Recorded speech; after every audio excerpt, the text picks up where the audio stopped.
Amém? Tome a sua Bíblia, se assim você o tiver, ou então acompanhe pelo telão. Vamos abrir o livro de Filipenses, capítulo 4. Um texto bem conhecido. Aliás, o livro em si é bem conhecido. Várias passagens. Inclusive o texto que nós vamos fazer centralidade na nossa pregação, você encontra em várias placas de caminhão, camiseta, um versículo que incentiva as pessoas a ter ânimo, mas o sentido verdadeiro do versículo, quase todo mundo não conhece, porque usa, acho que da maneira motivacional. Então, faz isso.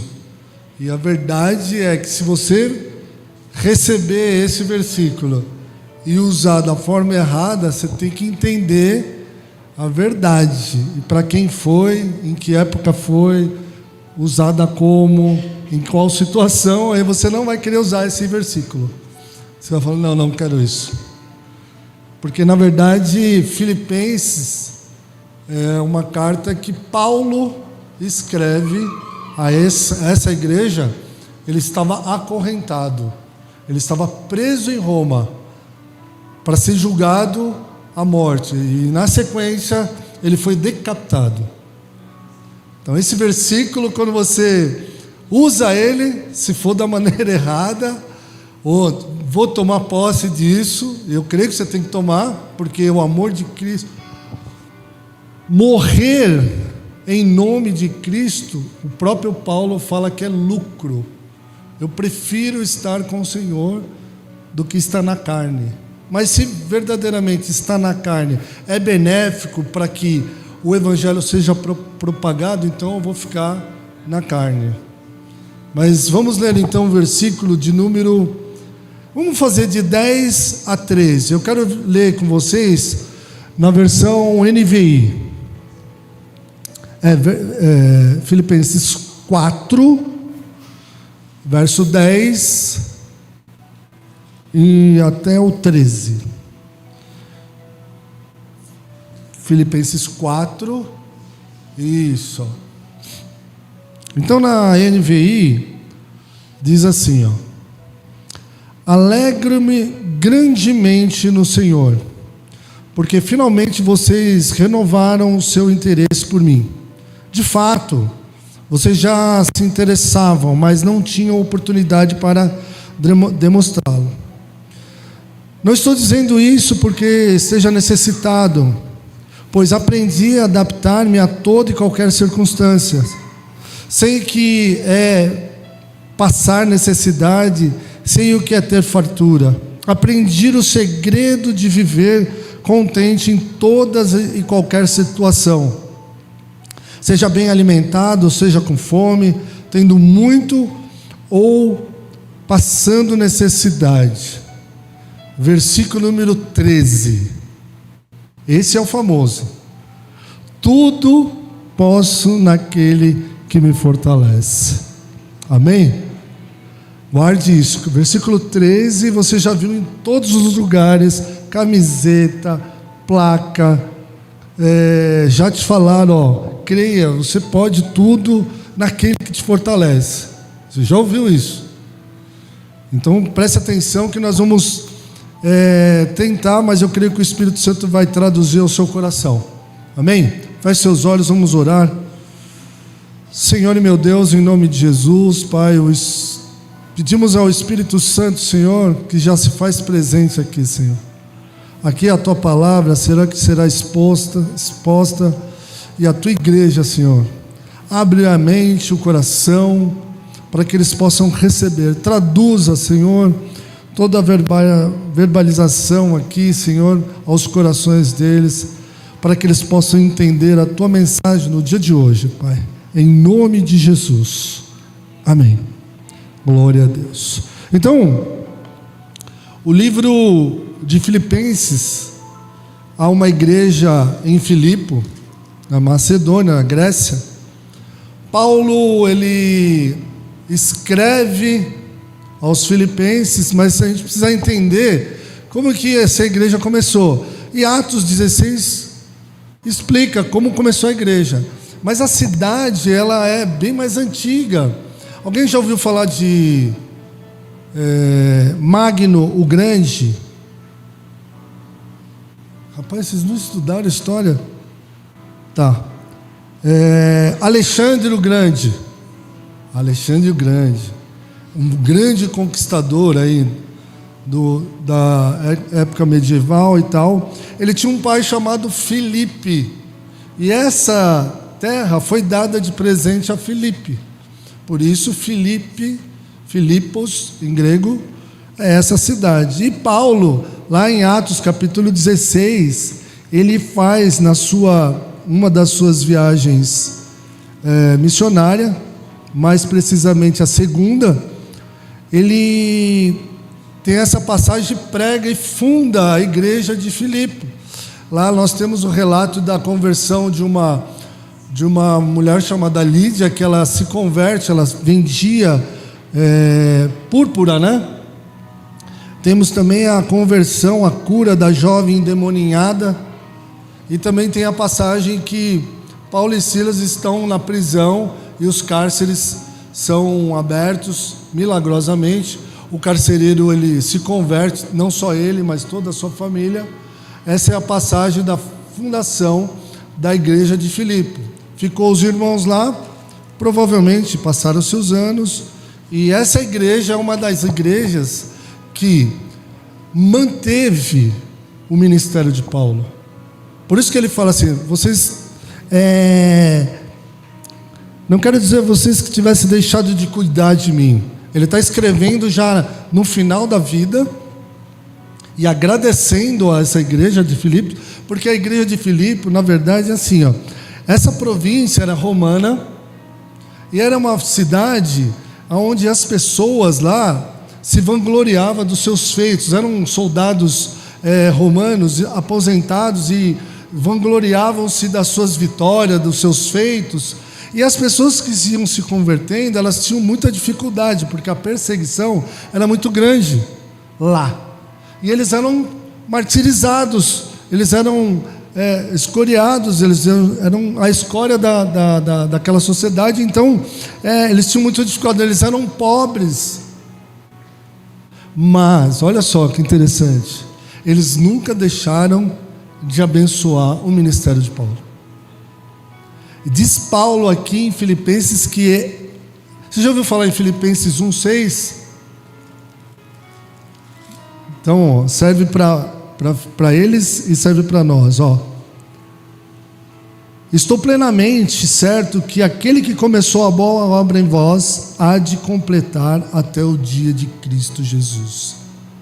Foi começado um trabalho lá, e um dos irmãos, Epafrodito, ele vai levar a oferta a Paulo lá na casa dele, que era a prisão dele, e conta com entusiasmo: olha, Paulo, a igreja tem crescido, ela tem dado fruto, os irmãos têm crescido espiritualmente, os irmãos têm...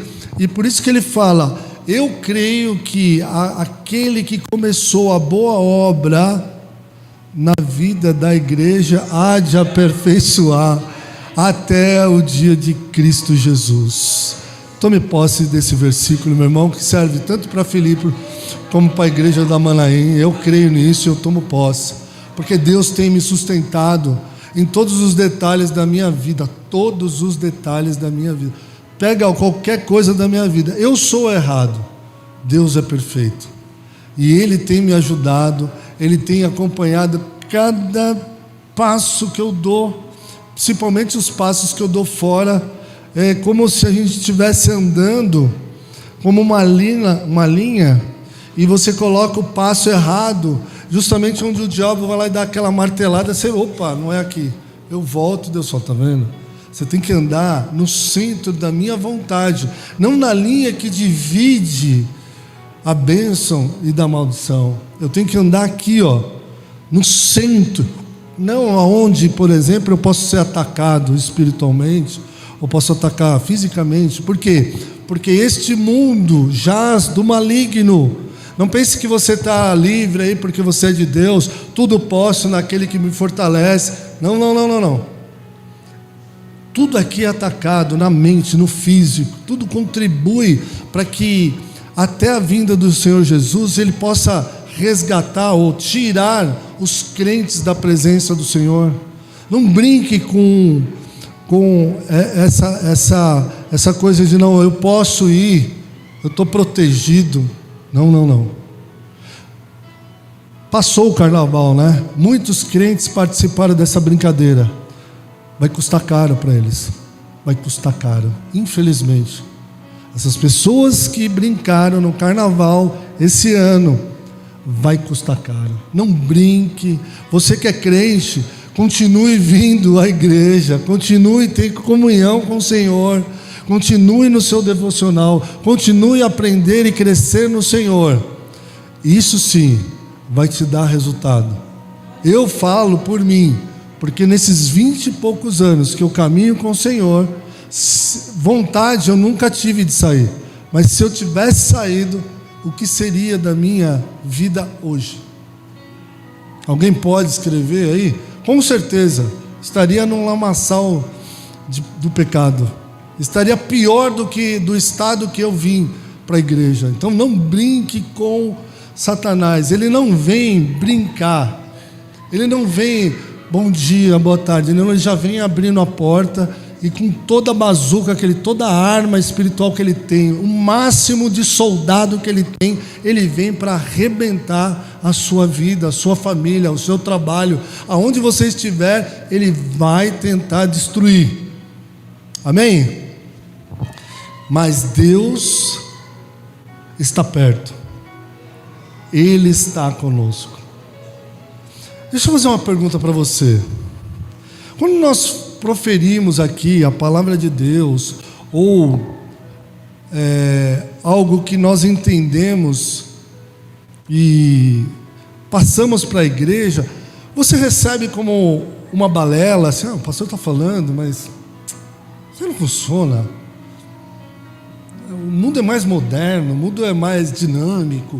Essas coisas aí são antigas, a Bíblia precisa de uma atualização. Não vejo isso como uma conduta e prática da minha vida. Você já pensou nisso? Não precisa se manifestar, mas se você se manifestou dizendo isso, eu tenho um recado para ti. Cuidado, porque você está totalmente fora dos planos de Deus. Colossenses, Paulo fala que nós temos que ter a mente e pensamento nas coisas do alto, não nas coisas terrenas. Paulo vai nos dar algumas lições aqui, tanto é que o versículo de número 11, ele diz que ele aprendeu, o versículo diz assim, porque aprendi a viver contente, a alegria dele não estava nas coisas, mas em Cristo. Então eu aprendi, é uma percepção de uma pessoa que perseguiu a igreja.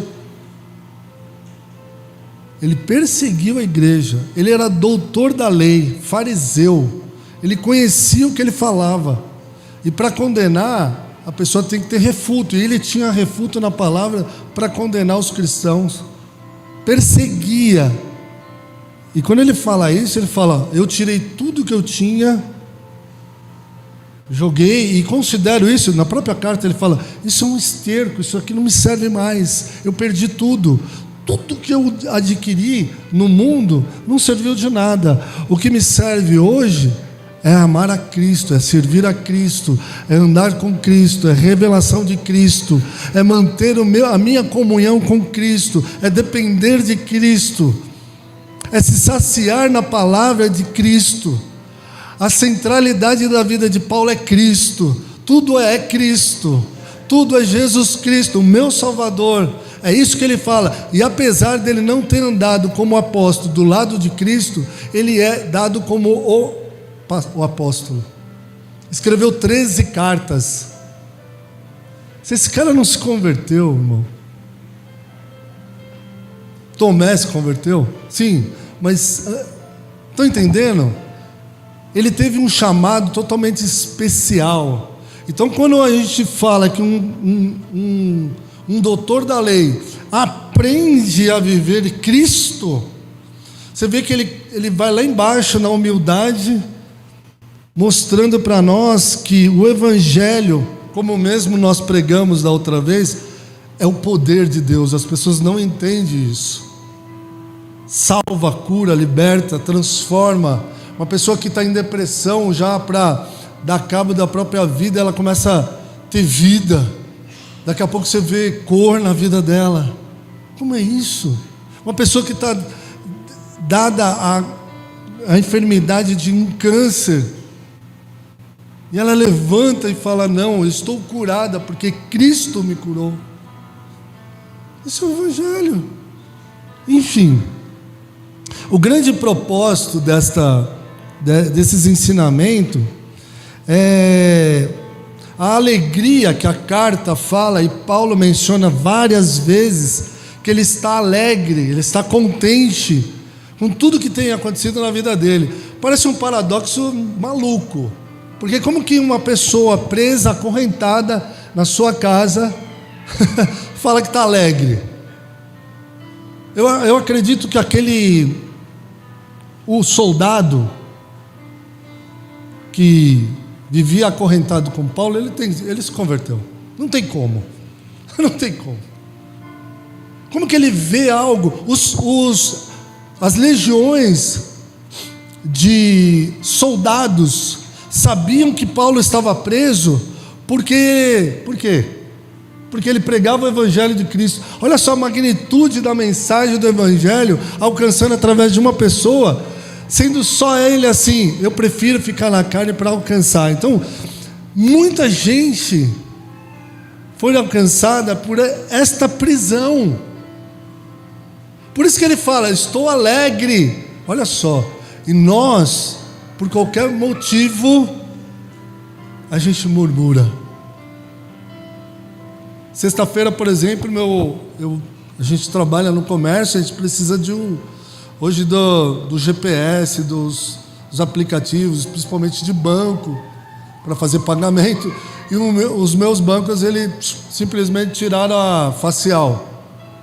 E o meu filho é sócio da empresa, precisa da facial dele.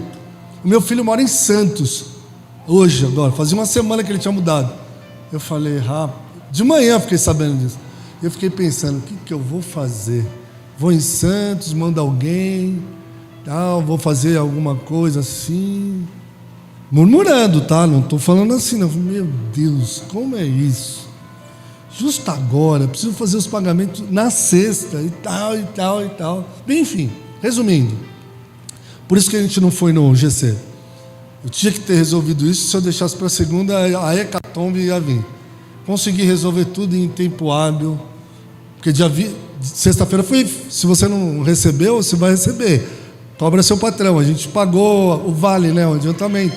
Imagine eu não pagando o adiantamento dos funcionários.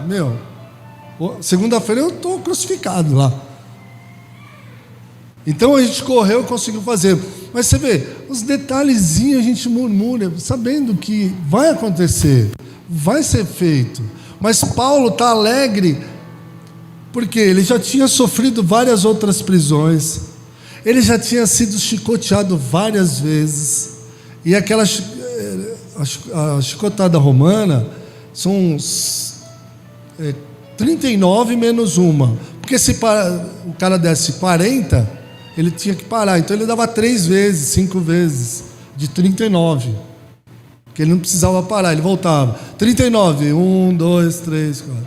39, 1, 2, 3. Ele sofreu naufrágio, picada de cobra, injúria, então, milhares.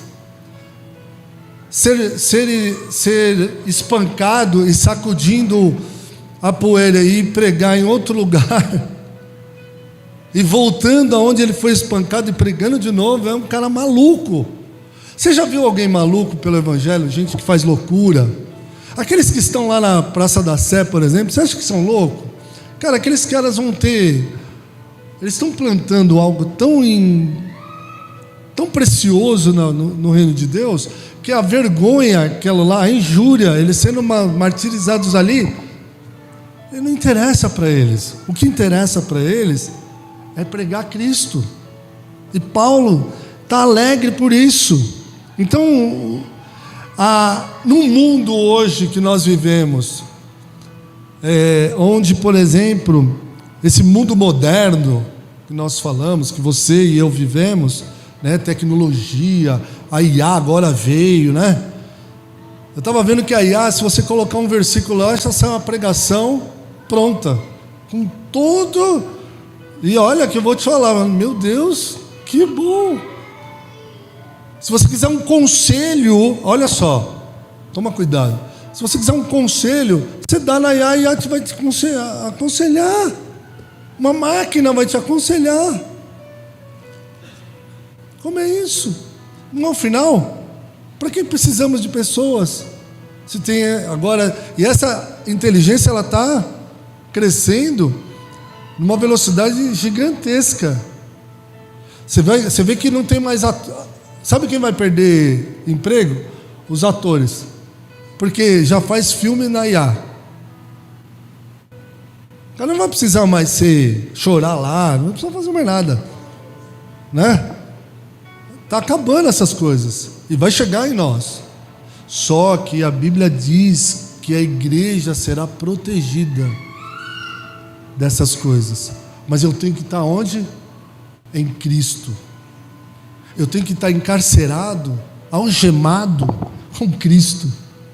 Assim será alegre uma pessoa. Porque as coisas do mundo não me interessam, elas não fazem mais parte da minha vida. As coisas que estão lá fora, eu não posso me contaminar.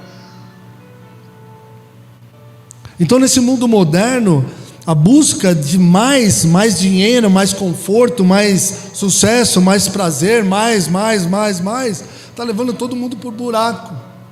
As maiores doenças não são doenças físicas, as maiores doenças são psicossomáticas da mente. E a Bíblia fala para a gente se renovar. Romanos 12 diz para a gente renovar a nossa mente desse mundo. Como que eu renovo a minha mente desse mundo? Com os ensinamentos bíblicos, lendo a Bíblia, devocional, jejum, oração. Mas pastor, você fala todo culto, você fala isso? Verdade. Todo culto eu vou falar isso. A pregação do Evangelho é esse. Uma vida com Cristo não pode passar em branco se não tiver oração, leitura da palavra, jejum, vida prática com Deus. O que é vida prática com Deus? Tudo que você leu, tudo que você aprendeu aqui ou na pregação, praticar. Porque se você sair daqui e não praticar, não adiantou nada, você jogou tudo no ralo. Eu quero ver você no embate da sua vida com o teu chefe estúpido, com a tua vizinha que joga, sei lá o que, lixo na tua porta, né? As pessoas que te xingam sem saber quem você é ou não gosta. Eu não gosto do Douglas, eu nem conheço. Eu não gosto do Wagner, não gosto, nem sabe quem é você. São pessoas assim. Eu quero ver você ali, como que você vai lidar, por exemplo, no trânsito, você sozinho ali no teu carro, toma uma fechada num cara. Eu quero ver o que você profere na vida dele. Vai em paz, abençoado. Você fala isso, né?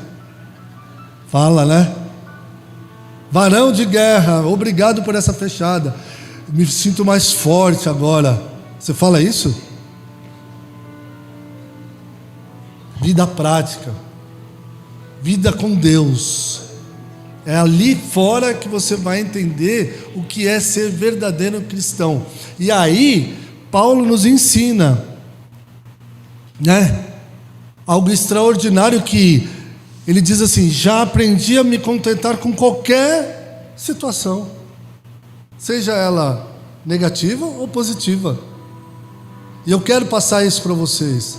Tomem cuidado que quando você estiver na situação negativa, lembre-se desse versículo. Lembre-se dessa passagem, dizendo assim: eu tenho que me alegrar. E o cerne dessa pregação é a verdadeira alegria. Tem até um hino, né? A alegria está no coração de quem já conhece a Jesus. Então, a paz que excede todo entendimento aqui que Paulo diz, essa paz que ele estava sentindo na prisão, acorrentado, escrevendo as suas cartas, Colossenses, Filemão, né? Filipenses. Ele escreveu tudo da prisão, algumas com choro, sim, lógico. Ele não queria estar ali aprisionado, ele queria estar no embate do evangelho, pregando, falando, abraçando, comunhão. Mas ele estava preso. Mas aí ele fala no versículo: tudo isso é bom ainda, porque esses que estão ao meu redor estão vendo por que Cristo veio para salvar, para curar, para transformar a vida de não só de uma pessoa, mas de uma nação, de uma cidade. Eu falo de novo, eu gosto de falar, quando Jesus prega para a mulher samaritana, não só ela se converteu, mas todo o povoado dela se converte. O carcereiro levou não só a família dele, mas todo um povoado. Uma só pessoa se converte ao Senhor, leva uma comunidade inteira para o céu. Nós que nos convertemos ao Senhor, teremos que fazer manifesto da palavra de Deus aonde nós convivemos, não somente aqui, mas aonde eu estou passando, aonde eu pisar. A Bíblia diz lá em Josué que aonde eu pisar a planta dos meus pés será dado a Cristo, não a mim, porque eu não vou levar nada daqui, nem a glória desse feito é meu. A glória do feito de uma conversão da palavra de Deus é do próprio Deus. Paulo fala aqui. Então, estão entendendo? Está ruim? Estão entendendo? Estou pregando o quê? Filipenses. Qual agente principal aqui? É Paulo. E quem mais? O povo de Filipenses. Então,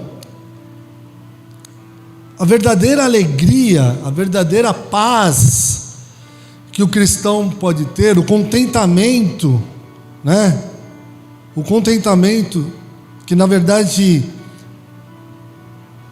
a palavra contentamento, alegria, é o ato de estar satisfeito com o que se tem. Você está contente hoje, porque é o que você tem, não é? Você vai ficar triste de não ter algo, mas o que você tem hoje é o satisfatório, não é? Acordou, colocou a melhor roupa, o melhor sapato, né? Tomou um banho, veio para a igreja. É o melhor que você tem, é o que você tem hoje. Você está satisfeito, você está contente, ou não? Não é isso? Se a blusa tivesse rasgada, o sapato furado, você não estaria contente. Ou estou falando alguma coisa diferente? Mas você tem roupa. Paulo fala: se eu tiver o que comer, se eu tiver o que vestir, basta. Meu Deus.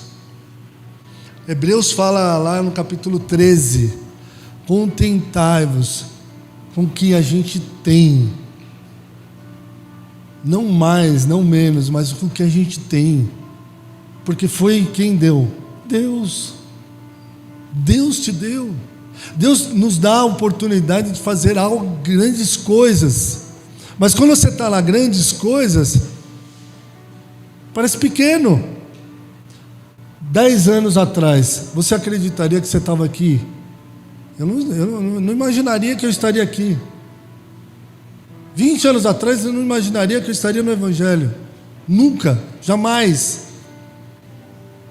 Mas Deus nos sustentou todos os minutos, todos os dias, todas as semanas, meses, anos, para nós estarmos aqui. Hoje, por exemplo, eu posso falar que eu tenho uma posteridade. Sabe o que eu fazia? Eu orava o Salmo 128. Falava, que lindo isso. Quem conhece o Salmo 128? Projeta ele para mim. É aquele que vai ver a posteridade dele, filho dos seus filhos. Você já tem 3, 2, eu tenho 1, você tem 1. Quem tem mais neto aí? Quem tem neto? Olha lá. Você imaginaria que você chegaria nisso? Eu não sabia como ia ser a carinha do meu neto. Mas eu orava no Salmo 128. E eu estava em Santos lá, eu via ele e falava, meu Deus, cara. Eu ficava assim, ó, babando. Né? Avô fica babando, ou não? Só eu? Pelo amor de Deus. Eu falava, meu, esse cara aí é o que está escrito no Salmo 128. Filho do meu filho. E quando a gente chega na casa do meu filho, eu nem vou mais no meu filho. Eu já vou no menino. Não é assim? É engraçado. Meu filho fez assim, oi pai. Ô filho, desculpa. Você está aí? E na verdade você vai direto para o menino. Enfim. O contentamento é isso. É você ter as coisas no seu devido lugar. E Paulo aqui diz que o contentamento é uma escola. É uma escola. Eu já aprendi a contentar-me com o que tenho, né? Eu estou satisfeito, gerando o que em mim? Bem-estar. Na perspectiva cristã, envolve confiar que Deus supre a necessidade, gerando contentamento mesmo nas dificuldades. Você já ficou alegre na dificuldade? Já ficou? Isso é cristão, isso é Deus. Estou arrebentado, mas estou alegre. Não é? A gente não passa aquelas situações bem difíceis, mas mesmo assim eu falo, não estou triste, porque eu sei em quem eu tenho crido. A qualquer momento Ele vai se levantar e mudar essa situação. Sabe por quê? Porque quem te colocou naquela situação foi você mesmo. Eu vou usar aqui um termo até antigo que ninguém mais usa, nem eu uso, ninguém usa. Você lembra que quando você dava o cheque na quinta-feira, sabia que ele compensava em dois dias? Então ele só ia ter problema quando? Sexta, né? Não, agora, mas quando era compensação manual, era 2 dias para você ter o problema. Passava 2 dias, aí você calculava, não tenho dinheiro, mas vou dar um cheque. Aí o Wagner foi gerente, você sabia, né? Tinha cliente que ligava, ô Wagner, paga o cheque aí. Você fala, pô, de novo. Final de semana, ligava. Ô Wagner, vai cair um cheque aí. Tal. Quem que colocou aquela pessoa nessa situação? Ele mesmo. Aí ele tinha que correr, passar, orar, falar, Deus, tem que pedir emprestado para o Douglas para cobrir o cheque do banco lá do gerente e tal. Aí passava vergonha aqui e se humilhava ali. Precisava de tudo isso, era só ter o controle das suas finanças. Quem te colocou num problema? Você. Mas Deus aí abre as portas para o Douglas emprestar, para o Wagner pagar o cheque que você tem no fundo e você passar em limpo. Mas precisava de tudo isso? Não. Eu sei que a maioria aqui dos novos não passaram isso, mas os antigos passaram. Deu cheque sem ter o dinheiro. Cheque predatado não existe. Não existe cheque predatado. E a gente dava já talão de cheque predatado. Chegava no dia, não recebia, e aí? Problema. Não é, a pastora está dando risada aqui. Problema, você que cometeu isso. A Bíblia diz, do que se queixa o homem, senão dos seus próprios problemas. Então Paulo diz assim, ninguém nasce sabendo ou contente, é algo que se aprende. Então eu aprendo com as circunstâncias e me torno uma pessoa o quê? Madura. É isso que Paulo está querendo explicar a eles, e dizendo assim: vocês, graças a Deus, são pessoas maduras e entendem o que é um ministério da pregação do Evangelho, que é o poder de Deus. Vocês investem nisso. Eles sabiam, eles já tinham as experiências de que uma vida com Cristo era bem melhor do que viver na mão dos romanos. As adversidades são a gente não fala, antigamente a gente falava, o deserto é a melhor escola. Isso no Velho Testamento. Quando você estiver pregando no Velho Testamento, você vai falar do deserto, que é a melhor escola. Quando você estiver no Novo Testamento, você vai falar que as lutas, Tiago, Paulo, as adversidades são os melhores professores. Ou não? É o melhor. Quando você empresta a uma pessoa, é melhor você dar. Somente se for amigo. Que aí você já entende que a coisa vai ter problema. Então, você já dá. Porque você vai ter problema. Isso é um pensamento maduro. Quando eu entro dentro do shopping, eu sou puncionado a gastar. O cheiro, os banners, a luz, o som, tudo ali vai fazer você gastar. Não, eu vou só tomar uma casquinha do McDonald's. Filho, você sai com 3 sacolas. E o cartão estourado. Mas se você passar por essa adversidade, vai ter problema. Na próxima hora que você nem vai no shopping mais. Compra pela internet. Porque eu compro direto. Saiu agora isso aqui. Então, quando falta água, Deus nos ensina a depender dEle.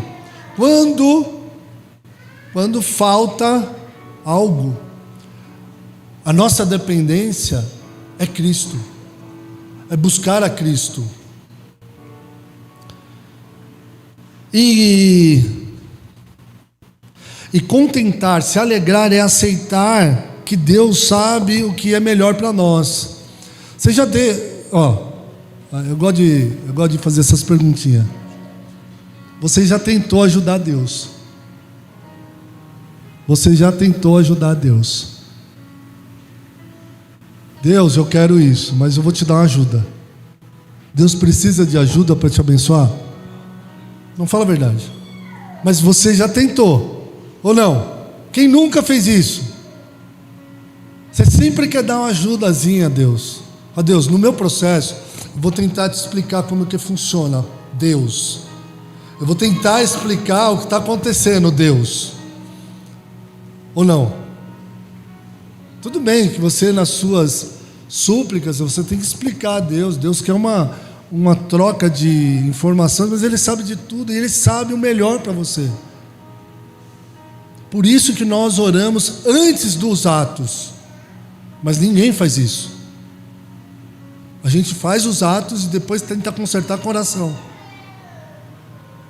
É inverso. Orar, esperar e ansiedade. O melhor antídoto contra a ansiedade é a oração. Sabia disso? Essa frase você tem que colocar na tua camiseta. O maior remédio contra a ansiedade é a oração. Porque se você orar, você não vai ficar ansioso. Deus vai te confortar e mandar: espera, descansa, eu já ouvi, eu vou fazer, fique tranquilo. É isso que Paulo fala da paz que excede todo entendimento. Só quem segue a Cristo consegue fazer menção disso. Não tem como. As pessoas lá não conseguem. Só nós. E por isso que você está aqui hoje, para você entender que quando você quiser algo, ore a Deus. Vou falar de mim. Deus é especialista em detalhes. Deus é especialista em cores, tamanhos. Então, quando você for pedir, dá detalhes a Deus. Detalhes. Eu quero isso, eu quero isso, eu quero isso. Se for da tua vontade, eu sei que o Senhor tem o melhor para mim, e o meu melhor, às vezes, é um copo d'água. Porque eu estou no deserto. Eu quero um refrigério. Naquele momento é o melhor que Deus tem para você. É rico isso. Ninguém poderia dar a codorniza e a sombra no deserto, o maná para aquele povo lá. Quem poderia dar aquilo lá? E quem deu aquilo lá? Somente Deus. Era o melhor que eles podiam ter e supriu a vida deles. Sabe o que acontecia naquele mundo lá? Se você não sabia, a Bíblia relata que o sapato e as calças e as vestes não estragavam. Consegue entender isso? O suprir de Deus? Então me explica, vai. Uma criança, 4 anos, com 19 anos, a mesma roupa. Ué, a roupa cresceu junto? É o que eu entendo, não é? Ou não? Tem gente assim, ó. Esse pastor está contando história. Fala aí, é ou não é, pastor? Balança a cabeça. Quem conhece a passagem? Balança a cabeça assim, ó, para o outro ver que é verdade. Isso é o suprir de Deus. Se aconteceu lá, é difícil acontecer na sua vida? E por que você murmura? E por que você murmura? É porque você não está com o antídoto da ansiedade na sua vida. Paulo tinha. Ele esperou. Rapaz, voa 11 horas já. 11 horas não, meio-dia. Amém. Então, marque, o antídoto para a ansiedade e esperar em Deus é o quê? Oração. Oração. E Pedro vai mais além, orar sem cessar. É direto. Está no trânsito, ora. Está aqui na igreja, está orando. Está dormindo, ora. Pastor, como é isso? Não sei, se vira. Ora a Deus. No sonho lá, dobra o joelho. Está orando. Então, contentamento não depende de circunstância. Não é o meu eu, mas sim o que Deus tem para mim. Eu estar alegre, a verdadeira alegria é eu estar descansando e crendo em Cristo. A alma satisfeita em Deus não se abala com a variação da vida. Na centralidade do Evangelho, ou na centralidade de Cristo na sua vida, você está em Cristo, nada pode te abalar. Morre uma pessoa, um ente querido, tragédia, o Evangelho. A sua missão acontece, a finitude da vida, acontece. A gente perde pessoas, a gente ganha pessoas. Eu estava vendo... A abelha nunca para de produzir mel, porque na fauna ela precisa transportar os pólens das árvores, das plantas. A aranha nunca parou de tecer a sua teia. O passarinho nunca deixou de fazer seu ninho. Você também não pode parar de trabalhar. Porque o seu trabalho no Senhor é a maior glória, a maior glorificação que você pode dar a Deus. Porque a alegria do Senhor é a minha força, é a sua força, é o meu trabalhar, é o meu entregar em Cristo. Não pare de falar do amor de Cristo a outras pessoas. Não pare de falar, não pare de mencionar Cristo como Salvador da humanidade. E para encerrar, o contentamento é estar em Cristo.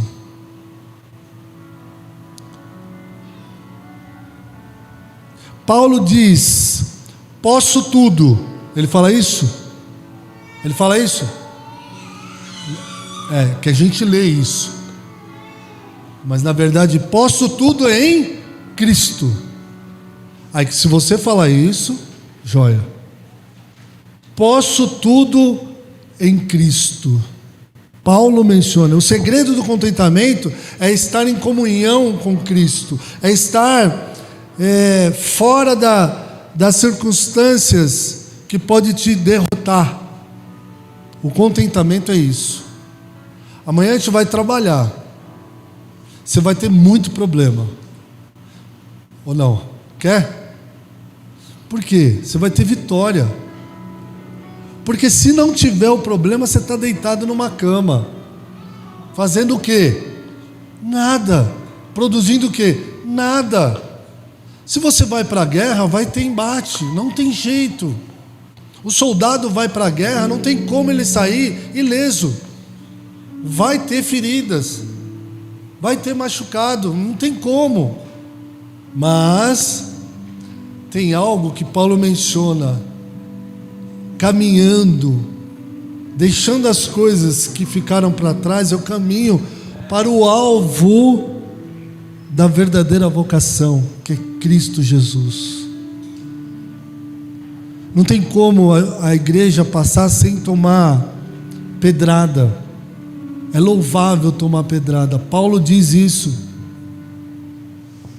Entenda isso. Não desista por qualquer vento de dificuldade. Acredite, nessa dificuldade que você está passando hoje, Deus está com você. Deus está perto. Deus vai suprir a sua necessidade. Eu tenho certeza disso. Sabe por quê? Porque não sou eu quem falo, está escrito nesta palavra. Se está escrito aqui, eu creio, e vai acontecer. É só você crer, é só você aplicar na tua vida, é só você colocar o antídoto da ansiedade, que é a oração. Vai transformar em bênção. Ah, mas eu preciso. Isso, é isso mesmo que você precisa. Deus sabe de todas as coisas. Aleluia. E por final, a verdadeira paz e alegria, ela está em descansar em Cristo Jesus. E basta. Basta. Não tente ajudar a Cristo a resolver o seu problema. Não tente. Não é legal. Deixa que Deus sabe o melhor. E no final, nas suas conquistas, não esqueça, não foi você, foi Deus. Nas suas vitórias, não foi você, foi Deus. Nos maiores alcances profissionais, não foi você, foi Cristo. Tudo que tenho, nós cantamos, né? Domingo passado, tudo que eu tenho, tudo que sou, é Cristo. Aí você pode entender agora por que Paulo falou: tudo posso naquele que tem me fortalecido. Eu só faço uma faculdade, eu só moro num lugar bom, eu só tenho um carro bom, eu só ando com um tênis novo, porque Ele tem me fortalecido. Por isso eu posso ter as coisas, porque Deus tem me suprido. A irmã já deu testemunho, lembra da Edenilze? Isso. A filha Denise foi curada já, está tudo certo. Aí. Nós oramos domingo passado. E o que nós proferimos na vida dela? Já está tudo certo. Tudo posso, porque Deus tem nos fortalecido. Se você crê no antídoto contra a ansiedade, que é a oração, vitória é certa. Amém? Vamos ficar de pé. Glória a Deus. A alma que se deleita, confia em Deus, ela vive satisfeita. Ela vive satisfeita. Aqui foi pregado o Evangelho de Cristo, a palavra de Deus, que é viva e eficaz. Eu não sei como a sua vida tem andado. Eu não sei. Mas algo no teu coração hoje falou assim, ó, eu quero participar desse movimento aí. Eu sempre venho na igreja, eu sempre participo, eu vejo eles falarem que Cristo é o Salvador, que Cristo renova, transforma, que Ele cura. Eu tenho ouvido só falar, mas eu não tenho experimentado isso. Então eu quero fazer uma oração para você que quer aceitar Cristo como o único e suficiente Salvador. Não é passar, eu era, agora sou. Não. Nós não estamos falando de religião. Nós estamos falando de uma vida abundante, que na adversidade você fica alegre. É algo que a nossa mente humana não consegue entender. Então eu quero te convidar, se o teu coração, se na tua mente passou esse pensamento de aceitar Cristo, passar a viver uma vida nova, não estou mais aguentando essa vida que eu tenho levado, essa vida tem me trazido muitos problemas, eu tenho muitos problemas, eu te convido a fazer um sinal, nós vamos orar por você. Nós vamos orar por você e eu tenho certeza que a sua vida vai mudar. Eu tenho certeza que se você precisar de cura, a cura vai acontecer. Se você precisar de provisão, a provisão vai acontecer. Sabe por quê? Porque Deus está olhando e é um momento ímpar para você se mover no seu lugar e fazer esse sinal. Talvez você não tenha mais essa oportunidade, porque a Bíblia nos fala de eminência, que Jesus está voltando. E se você não for de Cristo, você não vai estar com Ele. E se você quiser, nesta manhã, Deus falou com você, eu quero participar agora do corpo de Cristo, eu quero ter uma família chamada cristã, para me abraçar nas minhas mazelas, nas minhas dificuldades, eu poder estar sendo acolhida. É esse o momento. Quem quer aceitar Jesus, faça assim com uma das suas mãos. Aleluia. Eu quero voltar para Jesus, eu quero renovar os meus votos. Eu já aceitei a Jesus 10 vezes, 15 vezes. Minha irmã, por exemplo, aceitou a Jesus acho que umas 5 vezes. Glória a Deus. Hoje ela está firme na igreja. Não importa. Você quer renovar a tua vida com Cristo? Saia do seu lugar, venha até aqui à frente. Nós vamos orar por você. Para esse momento eu vou esperar. Mas talvez, se você deixar passar esse período de tempo, Jesus pode voltar. O tempo não é meu. Eu gostaria que eu pregasse e todos se convertessem, mas essa é a oportunidade. Tem alguém no nosso meio que quer aceitar Jesus? Amém? Glória a Deus. Glória a Deus. Aleluia.